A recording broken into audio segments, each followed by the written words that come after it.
What we're going to do is just have a quick look at your assignment and highlight some of the really key areas that you need to look at and give a few hints and tips about how to go about it.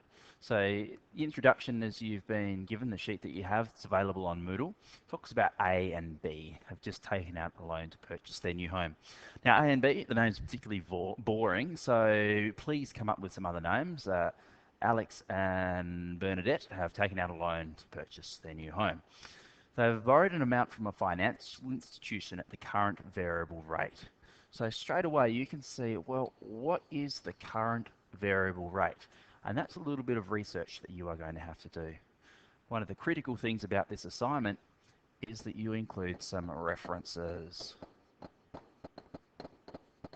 So do not forget to do that. The finance officer suggests that they agree to pay the loan back over 25 years, as the required repayments will be a comfortable commitment for them. One thing to keep in mind is that regular repayments are not to exceed 1/3 of the combined gross income for the same period. A and B agreed with this suggestion, but are keen to investigate ways of reducing the term and the interest paid. So don't forget that when you're looking at this, it's reducing the term, which is the time, and also the interest paid. So you need to investigate both options. Now, another little thing that I've looked at here that we're not sure about is their combined gross income. Well, what is their income? So you will need to do some research for A and B to find a job.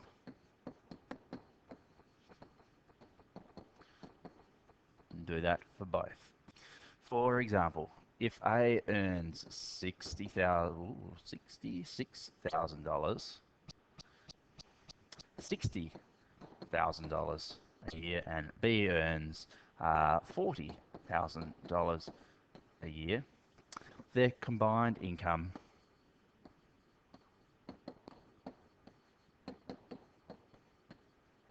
will be $100,000.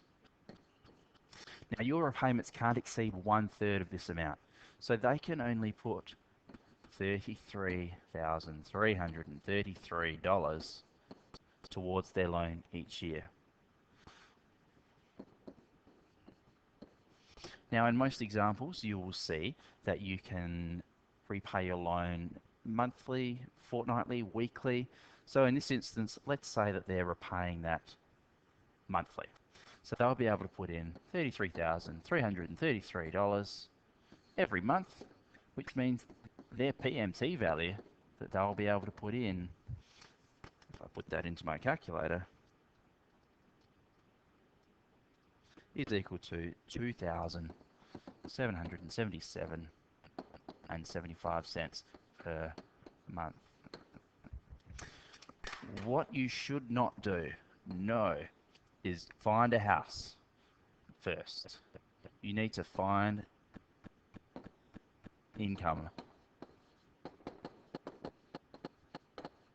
Do that first, because this dictates how much you can spend.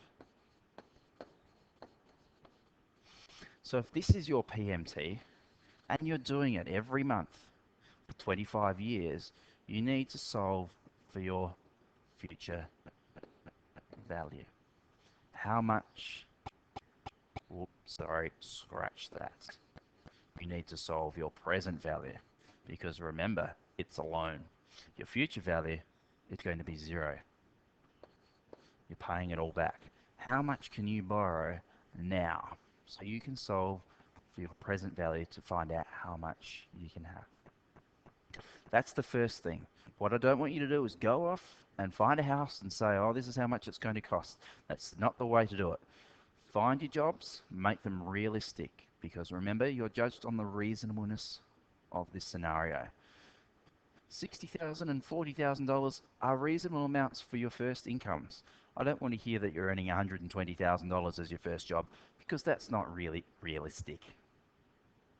So remember, find the income, 1/3 of it, how much is it per month, and solve for your PMT.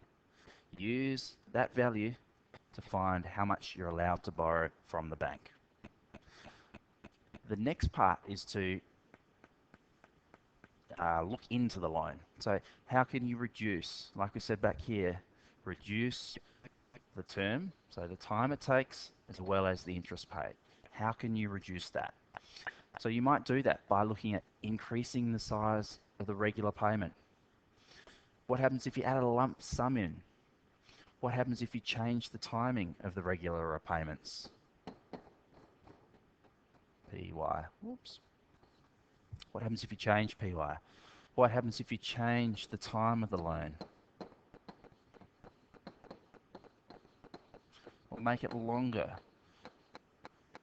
What will happen to the amount of interest you pay? Are they good strategies? So you need to investigate any other strategies. The more you do, the better it will be. I would recommend doing in about 6 to 8 different scenarios, but you're really being assessed on how realistic are your scenarios. How realistic are your scenarios? The more like a mathematical model they are, the better your marks are going to be. So maybe that the interest rates will change. We know that back here it was a variable rate. That means that they're going to change. So what happens if it changes after 5 years and again after 10 years? These scenarios are more realistic than having a set rate that is the same for all 25 years. So what I'm saying is if you do multi-step scenarios, you're probably going to get a better mark. The next part is your analysis and discussion. We really want you to analyze your results and make a recommendation about what they should do, what A and B should do with the home loan. So the big ones that I've touched on already are reasonableness. How reasonable is it? Have you made any assumptions? And I've already touched on one about variable rates and fixed rates. So what's an assumption there? What about their jobs? Are there any assumptions there? Limitations. These 3 words play a huge role in this assignment. So it's really important that you really talk about them in your analysis. A good way to analyze your results is to put in a table. That's a very easy way to compare one scenario to another. And remember, we're looking at trying to shorten the loan and reduce the amount of interest that we pay back. Finally, in your conclusion, what we're looking for you to do is to make a recommendation. If you had to choose one scenario or a combination of scenarios, what would you recommend doing? So, in summary, find your job. Find 1/3 of the income. And this will be your PMT value. Use this to solve for your present value, which is how much you can borrow.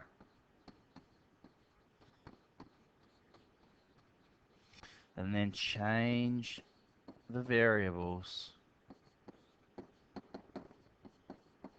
on your calculator to investigate the different scenarios. If that's enough to get you started, good luck.